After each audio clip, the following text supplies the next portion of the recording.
values and ecosystem services. And we're well on the way now in South East Queensland to actually mapping all those values in a spatial sense. So they're not just values that we recognise in an academic sense, we've actually got half of that group now mapped spatially.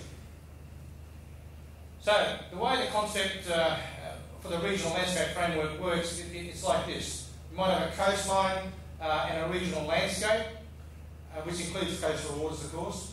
And then within that landscape, urban footprints are determined by the regional plans, such as the one we're dealing with in South East Queensland. Those urban footprints are managed from coalescing by what we call inter-urban breaks, which are part of the regional landscape framework. There's also linkages between regions which have to be recognised, because no region obviously exists in isolation. And then the values that come out of that regional landscape framework, as I've already mentioned, cultural heritage, outdoor recreation, rural production, nature conservation, scenic amenity, etc., etc. So those values are packed in there, and it's a matter of mapping them to understand where they exist in reality across that landscape. And where they do, you can then recognise landscape character areas and landscape or core landscape areas. I mean, these could exist by different terminologies, but nevertheless, it's where you get the best bang for the buck.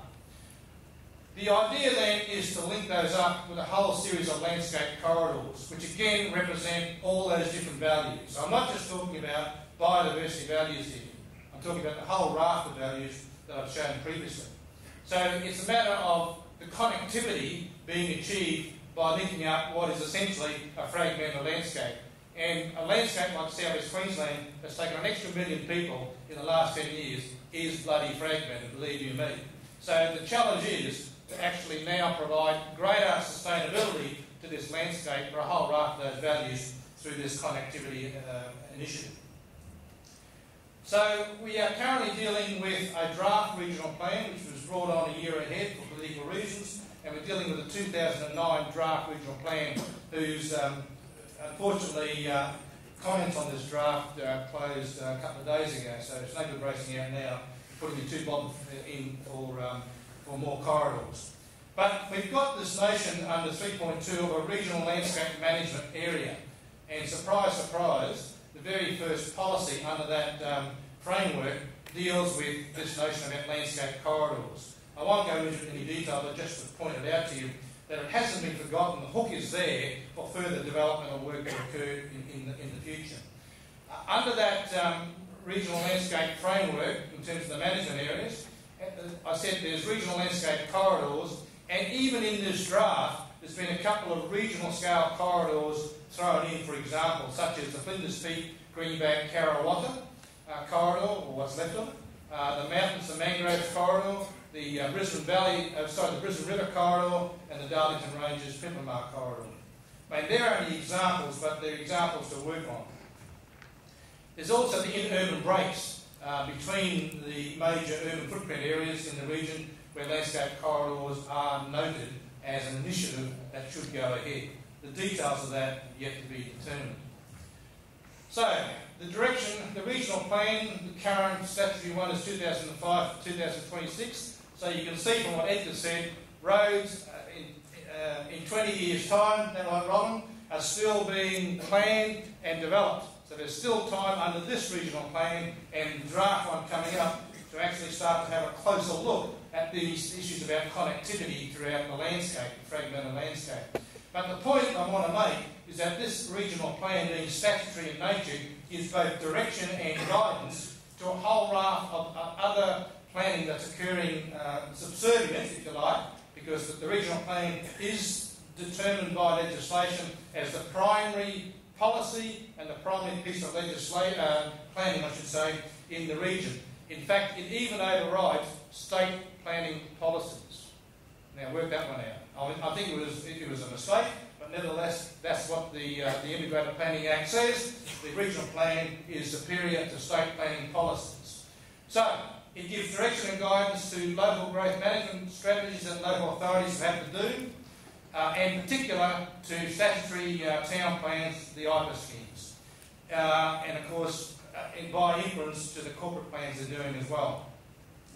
It also gives direction to individual state agency plans that that are prepared from time to time by state agencies, and of course to all developer plans in the form of structure plans for new greenfield developments. So it overarches the whole raft of all that planning at lower levels. So it's important to get it right at the regional scale first of all.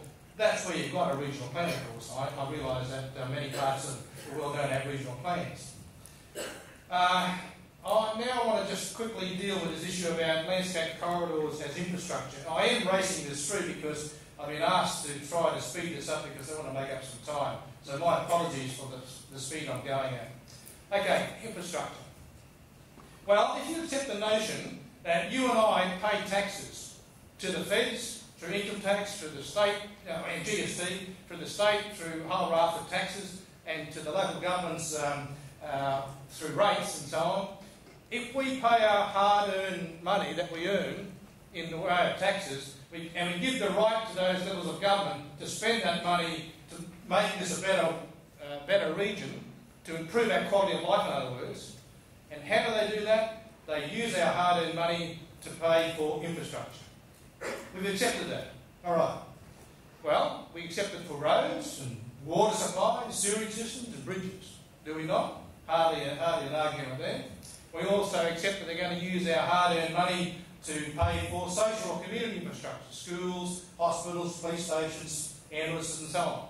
Well, if you want to take a triple bottom line to this approach, then what about environmental infrastructure? Where is environmental infrastructure on the agendas of those three levels of government in the infrastructure spending that goes on year after year after year? And as we've heard from Rodney, with the current federal government's economic stimulus package, is there much environmental infrastructure there? So, I think we need to raise that debate, and I take every opportunity, particularly like this, to actually put this notion out there, because I think we've all got to get behind and raise this issue. Well, in the South East Queensland case, they do have annual infrastructure plans associated with the statutory regional plan. In fact, the theory is that if you've got a policy in the regional plan, it must be supported by an initiative in the infrastructure plan. If it ain't there, it won't happen. And, I mean, that connection between planning and infrastructure takes us light years into the future. I mean, that's what planners really want to deal with. We want to deal with a planning system that has an infrastructure package associated with the planning. And that way, we're not dealing with airy-fairy policies that will never ever get off the ground. Because that's what we've been doing in the past 10 or so years in this part of the world. There is voluntary plans not supported by a commitment in hard cash. So, surprise, surprise, the very first infrastructure plan did recognise the notion about physical, social and environmental infrastructure. The only problem is there hasn't been a cent allocated to environmental infrastructure since it was introduced in 1995. Unless you say the $8.8 million for the rail, for the regional recreation trails is part of environmental infrastructure, because that's the only one that comes close to it. But the whole concept here is this is supposed to deliver whole of state government coordination for infrastructure provision. That's what the sort of underlying rationale for this approach is. So again, we've got a framework right, the product doesn't quite match the expectations. So I would argue we don't want to throw the framework out, the process out, but the product needs a lot of work on it. 3 or 4 minutes to go. Yeah. Thanks, mate. So coming from the States, they're a bit hard, they're a bit slow in catching up here, but they talk now about hubs and linkages as being part of this green infrastructure concept. And of course, as I've shown you, we were there in '93. Not that we've got anything to be proud of because we haven't actually funded the stuff that we want. The problem that we've got at the moment is that all the good work that's being done is too coarse a grain. It's not fine grain enough, and I'm using this as an example, so any EPA people in the audience don't take this as me sledging you guys. I'm just saying that sooner or later,